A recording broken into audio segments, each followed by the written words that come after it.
I'm Mike Regan with TranzAct's 2-Minute Warning for the week of September 29th. In this 2-minute warning, we're going to talk about the supply chain storm that's headed our way.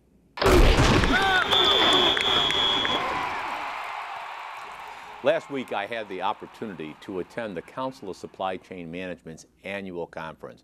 It was an outstanding educational event. The highlight for me was to be honored with the CSCMP Distinguished Service Award.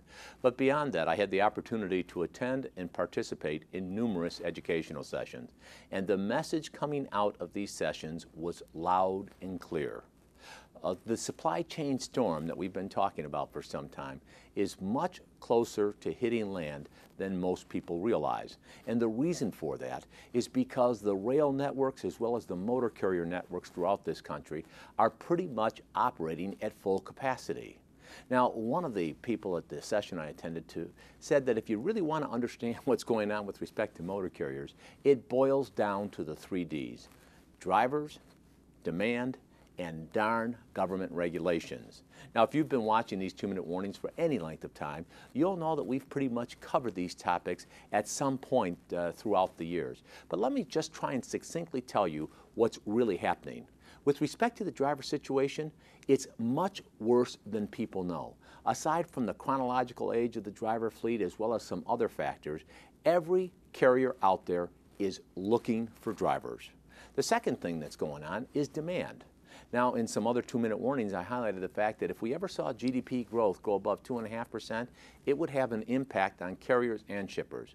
Well, last quarter, they announced that our GDP for this country grew at a rate of 4.6%.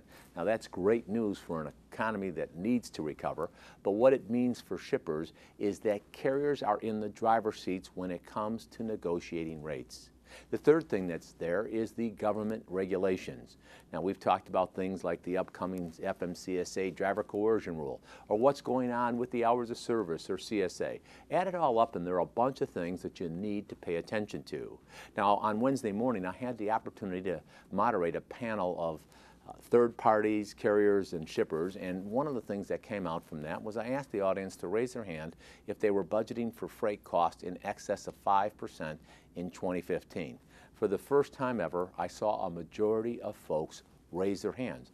And so, as a listener to the 2-minute warning, I'm asking you, what are you budgeting when it comes to your freight costs for 2015?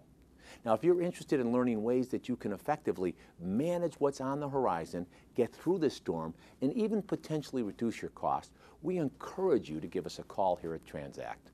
Now, with each and every 2-minute warning, we're here to remind you, we are on your team, we're here to help, and we are passionate about seeing you be successful. Thanks for your time.